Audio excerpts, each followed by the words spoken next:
पाकिस्तान के बाद अब बांग्लादेश में अज्ञातों का कहर शुरू हो गया है। अज्ञात, हाँ वही अननोन गनमैन। जो न्यूज जब छपती थी पाकिस्तान में तो यही आता था कि इस फला व्यक्ति को अननोन गनमैन ने आया और मार दिया। फिर बाद में जब चिट्ठी निकाली जाती थी उस व्यक्ति की कि वो जो आदमी था, फला आदमी जिसको मारा गया, वो कौन था, तो पता चलता था कहीं 2001 के वो ब्लास्ट में शामिल था, कहीं वो कांधार हाईजैक में शामिल था, कहीं कहीं पर उसका लिंक था। ये सब निकल करके बातें आती थी। तो पाकिस्तान में तो खूब धमाचौकड़ी मचाई अज्ञातों ने। अब अज्ञातों की बारी है बांग्लादेश में। बांग्लादेश में अज्ञातों का कहर जारी है और अज्ञात के लोग जो है एक एक चुन चुन करके आईएसआई के एजेंट और बांग्लादेश के जो एजेंट्स हैं जिनके लिंक जुड़े हैं पाकिस्तान से कहीं न कहीं पर और जो भारत विरोधी काम करने का काम करते हैं, वो निपटाए जा रहे हैं। इसी कड़ी में एक बड़ा नाम अभी आया है सामने। एक उस्मान हादी नाम का कट्टरपंथी है, इसके सर में गोली लगी है। अज्ञात लोग आए, ये रिक्शे पे बैठकर जा रहा था, इसके गोली मारे बगल से, साइड से, और गोली मार करके निकल गए। हालांकि गोली जो है सर से निकलकर चीथड़े उड़ाते हुए पार कर गई। तो अभी क्रिटिकल कंडीशन में है, मतलब आईसीयू में है और बताया जा रहा है कोमा में है, लेकिन मरने से बच गया है। तो कुल मिलाकर के ठीक है, बकरा कब तक खैर मनाएगा। इस वीडियो में हम लोग डिटेल से एनालिसिस करने वाले हैं कि ये उस्मान हादी था कौन और क्यों ये भारत के लिए खतरा था और क्या क्या ये भारत विरोधी गतिविधियां करता था बांग्लादेश में। तो आइए इस वीडियो में कट्टरपंथी उस्मान हादी का कच्चा चिट्ठा खोलते हैं। लेकिन उससे पहले एक जरूरी बात, आप लोग वीडियो देखते हो सब्सक्राइब करना भूल जाते हो। फ्री में सब्सक्राइब होगा, नीचे सब्सक्राइब का बटन बन करके आ रहा होगा, उसको प्रेस कीजिए, सब्सक्राइब हो जाएगा। इससे हमारी आने वाली वीडियो का नोटिफिकेशन आपको मिल जाया करेगा। इसके अलावा एक और जरूरी बात, ब्रह्मास्त्र करंट अफेयर की ई बुक आई हुई है। 5000 प्लस क्वेश्चंस जनवरी से लेकर के दिसंबर तक के आपको यहाँ पर दिए जा रहे हैं। इसमें आपको हर एक टॉपिक करंट अफेयर के कवर कराए जाएंगे। Chapter wise, topic wise content होगा, प्रश्नोत्तर माध्यम में होगा। जहां पर जरूरत है detail chart, map, graphics, infographics की, वो सब आपको दिए जाएंगे। राज्यों से स्पेशल रिलेटेड स्टैटिक जीके भी दिए जाएंगे। तो खेल खिलाड़ी पुरस्कार, सम्मान, अंतर्राष्ट्रीय राष्ट्रीय घटनाएं, मतलब सारा कुछ कवर कराया जाता है। ये ई बुक आप एमजेटी ऐप पर प्राप्त कर सकते हो। साल भर का सिर्फ एक ब्रह्मास्त्र आपको लेना है, फिर किसी भी एग्जाम में बैठो, गारंटी के साथ 100% क्वेश्चन मैच करा कर आओगे करंट अफेयर का। तो इस ई बुक को आप एमजेटी ऐप से प्राप्त कर सकते हो। MJT app Google play store पर मिल जाएगा या फिर आप यूपीआई के माध्यम से व्हाट्सएप से भी प्राप्त कर सकते हो। पिंड कमेंट चेक कीजिए, वहां पर व्हाट्सएप नंबर आपको मिल जाएगा। टॉपिक पर वापस आते हैं। उस्मान हादी था कौन? उस्मान हादी साथियों इंकलाब मंच का प्रवक्ता और प्रमुख नेता है। ये एक युवा नेता है, युवा छात्र नेता है। 2024 में संगठन के छात्र आंदोलन में ये शामिल रहा। शेख हसीना की जब सरकार गिरी या कहीं जब छात्र आंदोलन इतना तीव्र हुआ, उसमें ये भी शामिल था। उन गिने चुने बड़े नेताओं में से एक था उस्मान हादी भी, जो शेख हसीना के खिलाफ पूरा माहौल तैयार किया। उसके बाद फिर शेख हसीना को यहाँ से देश से भगाने का काम किया। शेख हसीना आज भी भारत में बैठी हुई हैं। शेख हसीना के नाम फांसी की सजा हो चुकी है बांग्लादेश में। इसने कई सारी किताबें भी लिखी हुई हैं। इस्लामी और दक्षिणपंथी विचारधारा से ये जुड़ा हुआ है। कट्टर ये इस्लामी है और इसके अलावा ये राइट विंग का माना जाता है, कट्टर राइट विंग का है। राइट विंग बोले तो आप मोटा मोटा अभी समझिए कि वो अपने देश की अखंडता को लेकर के बहुत ज्यादा कट्टर हो। ठीक है, तो बांग्लादेश का राइट विंग मतलब कि इंडिया के लिए खतरा है ना। तो खैर ये काफी दक्षिणपंथी विचारधारा से जुड़ा था। ढाका 8 सीट से निर्दलीय उम्मीदवार भी है। किसी का टिकट तो नहीं मिला इसको, लेकिन ये निर्दलीय उम्मीदवार है ढाका 8 सीट से आने वाले चुनाव में। तो अभी चुनाव अनाउंसमेंट हुआ है, आपने देखा अभी जो मोहम्मद यूनुस हैं उन्होंने अनाउंसमेंट कर दिया है कि फरवरी में चुनाव होंगे। अब जब चुनाव होगा तो उसकी अब तैयारियां चल रही हैं। पॉलिटिकल पार्टियां सब एक्टिव हो गई हैं। शेख हसीना की पार्टी पर बैन लगा दिया गया है, लेकिन बाकी जो पार्टियां हैं वो चुनाव मैदान में हैं। उनमें से एक ये भी बंदा है, ये हालांकि किसी का सीट नहीं पाया, मतलब किसी पार्टी का टिकट नहीं पाया, लेकिन इसने निर्दलीय चुनाव लड़ना शुरू किया और उसके लिए कैंपेनिंग कर रहा है। ये जो उस्मान हादी था, इसके ऊपर हमला जब हुआ उसके कुछ ही घंटों पहले एक पोस्ट डाली थी। काम तो ये बहुत पहले से ही करता आ रहा था, भारत विरोधी गतिविधियां, लेकिन कुछ घंटे पहले ही एक पोस्ट डाली थी। इस पोस्ट में देखिए, ये उसी का पोस्ट है। इस पोस्ट में इसने बांग्ला लैंग्वेज में कुछ लिखा है, मुझे नहीं पता। इसमें देखिए इसने भारत का मैप क्या दिया है। इसने दिया है कि देखिए यहाँ पर ये पंजाब वाला भी ये हिस्सा जो है, जिसको ये लोग पाकिस्तान का हिस्सा मानते हैं और कहते हैं खालिस्तान बना करके इसको कब्जा करेंगे, ये दिखा रहा है। फिर यहाँ जम्मू कश्मीर को पूरा पाकिस्तान में दिखा रहा है। और तो और इधर ये ग्रेटर बांग्लादेश का मैप ये बनाया है, देख रहे हो, ये ग्रीन कलर का करके पूरा पूर्वोत्तर इसमें, और इधर का बिहार का हिस्सा, पश्चिम बंगाल, उड़ीसा, छत्तीसगढ़ का इसमें बहुत सारा हिस्सा दिखा रहा है। और ये कोर अभी बांग्लादेश जो है उसको दिखा रहा है। ये पोस्ट किया था इसने। आपने देखा होगा कि पिछले दिनों में कई एक पैटर्न बनता चला जा रहा है। मोहम्मद यूनुस हो, चाहे वहाँ का और ऐसे कट्टरपंथी नेता हों, ये सब ग्रेटर बांग्लादेश के नाम पर एक मैप दिखाते हैं, एक मैप जारी करते हैं, सोशल मीडिया पर पोस्ट करते हैं, किताबों का विमोचन करते हैं, उस पर मैप रहता है।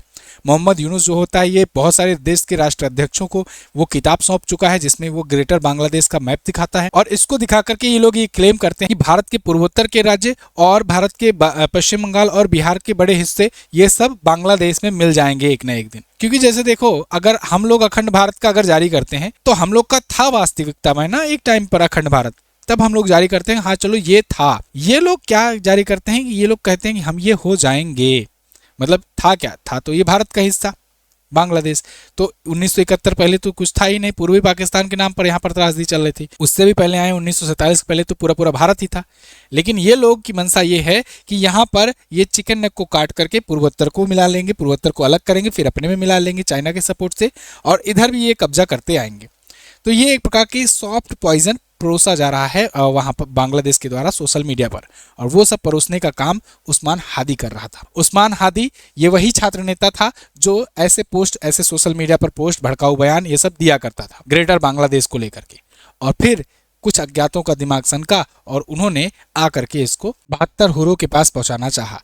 लेकिन किस्मत इसकी अच्छी रही और ये बच निकला। साथियों, ये घटनाक्रम सीसीटीवी कैमरे में पूरा कैद हो गई। ये 12 दिसंबर की 2:15 बजे के आसपास की ये घटना है।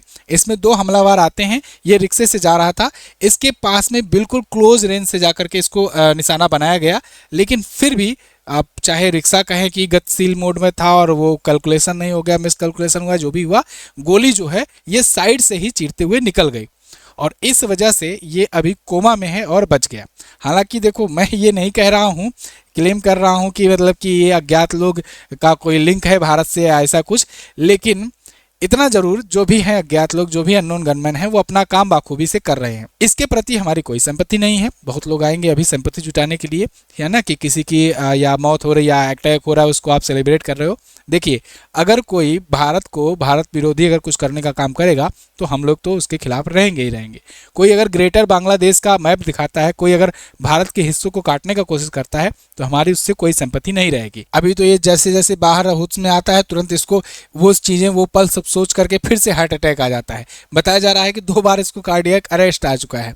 तो हो सकता है अगली बार जब मैं वीडियो बनाऊं तब तक ये रेस्ट इन पीस भी हो जाए। अब देखो, इसी बीच ना बांग्लादेश में चुनावी टेंशन बहुत ज़्यादा बढ़ा हुआ है। आपको पता होगा, अभी कुछ दिन पहले ही मोहम्मद यूनुस ने 12 फरवरी को चुनाव कराने की घोषणा कर दी है कि 12 फरवरी 2026 को चुनाव कराए जाएंगे वहां पर। जब से ये आए हुए हैं, मतलब आप समझो 5 अगस्त को 2024 में शेख हसीना गई, देश छोड़कर भागी, तब से मोहम्मद यूनुस को जब बनाया गया केयर टेकर प्राइम मिनिस्टर, तब इन्होंने कहा था 6 महीने में या 2 महीने में हम चुनाव करवाएंगे या व्यवस्था बनाएंगे। करते करते ये ले आकर के 12 फरवरी तक पहुंचाए हैं, 1.5 साल से भी ज्यादा। अब 12 फरवरी को चुनाव का अनाउंसमेंट कर दिए हैं। साथ ही साथ कहे हैं कि हम ये जुलाई चार्टर पर रेफरेंडम भी लाएंगे, जनमत संग्रह करवाएंगे। उस जनमत संग्रह में ये देखा जाएगा कि आवामी लीग का क्या करना है, शेख हसीना का क्या करना है, उनको फांसी देनी है कि नहीं देनी है। फांसी देने का अनाउंसमेंट तो हो चुका है, लेकिन शेख हसीना तो अभी भारत के ही पास है, भारत उनको दे नहीं रहा है, अभी डिपोर्ट नहीं कर रहा है। तो ये सब चीजें जो है ये जनमत संग्रह में किया जाएगा। लेकिन इसी बीच जब चुनाव आ गया है वहां पर करीब पर, तो चुनावी माहौल बहुत गर्म है। अब ऐसे भी रूप में देखा जा रहा है कि हो सकता है कोई चुनावी रंजिश उतारने के लिए इन पर अटैक कराया हो अपोजिशन की पार्टी। एक और बात, शेख हसीना की पार्टी आवामी लीग बैन है। हो सकता है शेख हसीना की ही जो पार्टी के जो समर्थक हैं उन्हीं लोगों ने कुछ ऐसा किया हो, क्योंकि ये शेख हसीना का भी विरोधी रहा है और शेख हसीना की को हटाने में इसका अहम योगदान भी रहा था। खैर, इसी बीच मुख्य मुकाबला अभी के टाइम पर जब आवामी लीग हट गया तो बीएनपी में है, जमाते इस्लामी, एनसीपी, इन सब पार्टियों में ये अभी कड़ी टक्कर चल रही है। मोहम्मद यूनुस का कोई पार्टी है नहीं। मोहम्मद यूनुस जो है ये कहते हैं कि भाई हम तो आए थे केयर टेकर प्रधानमंत्री के रूप में और हम यहाँ नोबेल शांति विजेता हैं, तो शांति स्थापित करने के लिए आए थे, फिर उसके बाद चले जाएंगे, यहाँ कोई बढ़िया लोकतंत्र वाला प्रधानमंत्री नियुक्त करके। खैर, कैसा लोकतंत्र वहाँ चल रहा है वो तो देखने को ही मिल रहा है। लेकिन अब हो सकता है कोई पार्टी इसको अपने में शामिल कर ले, कोई ऐसी पार्टी जो इसकी सेम विचारधारा को मैच कर रही होगी, इसको जरूर अपने में मिलाने का प्रयास करेगी।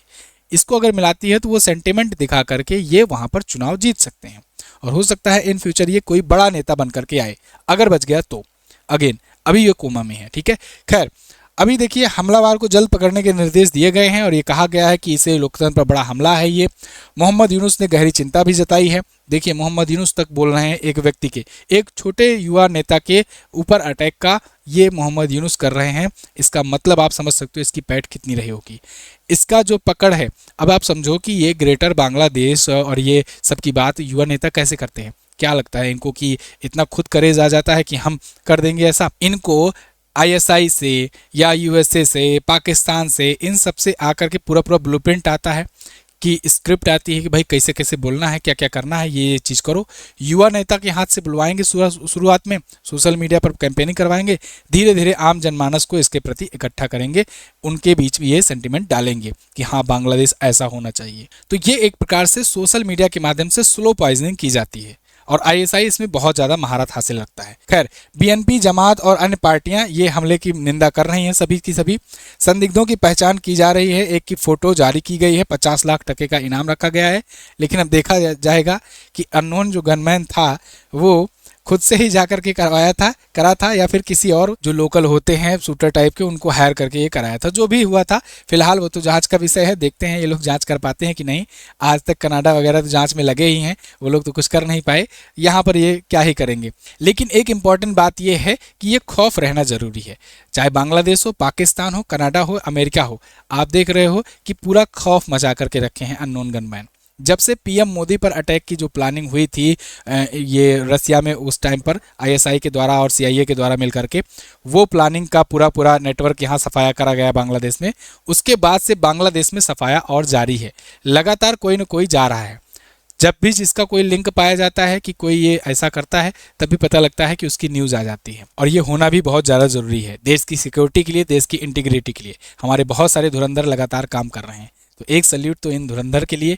और आप लोग सब लोग कमेंट करके ज़रूर लिखिएगा इनके बारे में कुछ न कुछ, और आप इस मुद्दे पर क्या सोचते हैं, किस प्रकार के विचार रखते हैं, कमेंट करके ज़रूर बताना।